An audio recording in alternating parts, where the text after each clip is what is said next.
Hello and welcome to another week of European Power Rankings, where we take the top 10 footballers from around European football within the last week. This week we've got some unfamiliar names, a hat full of new entries, and unbelievably, an Englishman sits on top of the tree. We'll find that out and more in the next few minutes. But before we do that, let's take a look at last week's table so we can see who are the movers, winners and losers in this week's European Power Rankings. In at number 10 we had Aymeric Laporte. Neymar was also in the list alongside Jadon Sancho. Mauro Icardi made it into number 5 with Mo Salah at 4. Cristiano Ronaldo, Kylian Mbappe were 3 and 2 respectively, with Luis Suarez in at number 1 after his El Clasico hat-trick. But who do we have as a loser this week?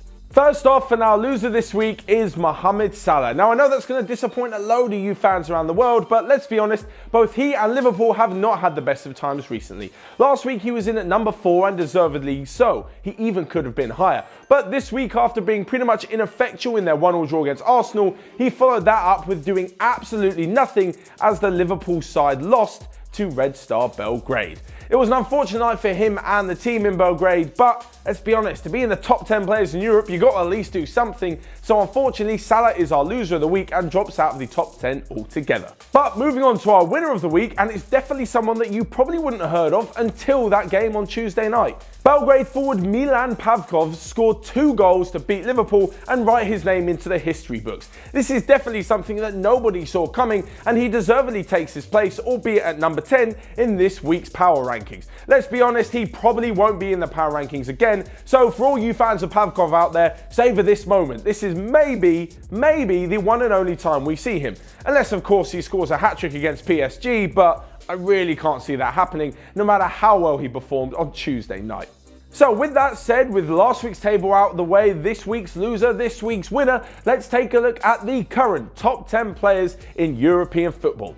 Of course, we had Pavkov in at number 10 with his double against Liverpool, but moving into number 9, and Milan Skriniar took that position as Inter Milan's defender proved just why he's been linked with a £100 million move to the likes of Manchester United and PSG. In at number 8 is Arsenal new boy Lucas Torreira, who had a fantastic game against Liverpool and has continued to boost his reputation after joining Arsenal in the summer. In at number 7 was Saul Niguez. He got his goal, which put Madrid on their way to a victory over Dortmund in the Champions League. In number 6 was Harry Kane, whose late goals turned things around for Spurs against PSV. Neymar moves up from number 8 into number 5 after a fantastic performance, which only saw PSG draw against Napoli.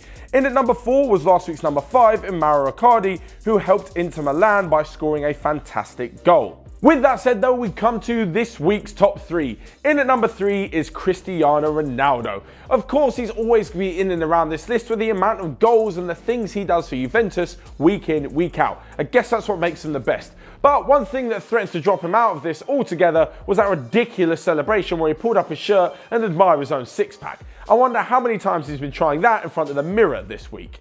This brings us to number 2 and a renaissance for Frenchman Karim Benzema. He banged in 2 goals against Victoria Pilsen and got an assist for Gareth Bale in what could be, just maybe, the complete and utter turnaround in form for Karim Benzema. Let's be honest, he hasn't exactly been at his best in recent weeks, but under new interim manager Solari, could he really be finding the kind of form which could see him replace the goals that Ronaldo gave to Real Madrid in the last 9 years? In at number 1, we finally have an Englishman sitting on top of the tree. Let's be honest, England in recent times have actually given their fans something to shout for, so I shouldn't be so surprised at this. But all those years of English players performing poorly has left me with a little bit of negativity when it comes to football. However, Raheem Sterling take your place at the top of the tree for 2 fantastic performances as Manchester City hit 12 in their last 2 games. He was fantastic against Southampton on the weekend, and although he stubbed his toe and wrongly won a penalty against Shakhtar, he did score a goal and help with a few assists as they romped to a 6-0 victory in the Champions League. This puts them in pole position in the Premier League, pole position in the Champions League group, and also gives them fine form going into the Manchester derby at the weekend. So there you have it, this week's Power Rankings, the top 10 players in European football. But what do you guys think? Could Harry Kane have placed higher? Who on earth is Martin Pavkov, and will we ever see him again? And who would have been your top 3 and number 1 this week?